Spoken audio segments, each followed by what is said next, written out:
Sue, thank you. The head of the FBI says despite what the current and former chiefs of the Capitol Police testified last week, the FBI did warn them the day before the attack, warning of violence. Tom Fitzgerald's live on the Hill. What we heard today is a break from what we heard on the Hill last week. Yeah, Jim, it appears so. You'll remember last week the acting chief of the Capitol Police testified that she didn't hear any intelligence about a violent riot advance of what happened here at the Capitol because she said there wasn't any advance intelligence. Well, up here on the Hill today, the director of the FBI, Christopher Wray, he vehemently testified differently than what the chief had to say last week. He testified that not only did the FBI send an intelligence bulletin from its Norfolk field office prior to the riot, but it sent it 3 different ways. Furthermore, Wray was emphatic today, labeling the riot here at the Capitol as nothing short as domestic terrorism.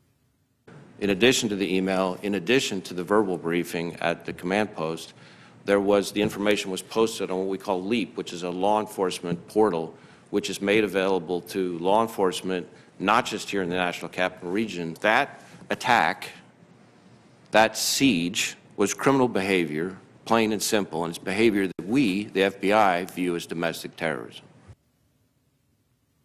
Now, both that memo and the domestic terror component of this are important because it gets to a question as to whether or not the markers were read here by the law enforcement officials who were in charge of protecting the Capitol. Now, Wray also disputed some conspiracy theories that are out there that the riot was somehow ginned up by fake Trump protesters or Antifa. The FBI director says there is no evidence of that. And in fact, many of the 280 people who have been arrested so far do have ties to extremist groups. Senators, for their part today, wanted to know why all of these signals were missed by so many in law enforcement.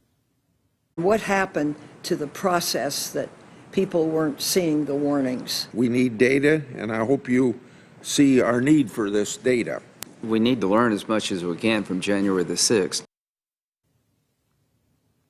Fox 5 reached out to the Capitol Police today about this discrepancy with the FBI director's testimony. We have not heard back. There's another star witness on the stand here, Marina. The head of the D.C. National Guard is going to testify tomorrow. Expect a lot of questions about why the D.C. Guard wasn't deployed sooner. So much to get through there on the Hill, and a big day as well. Thank you, Fitz.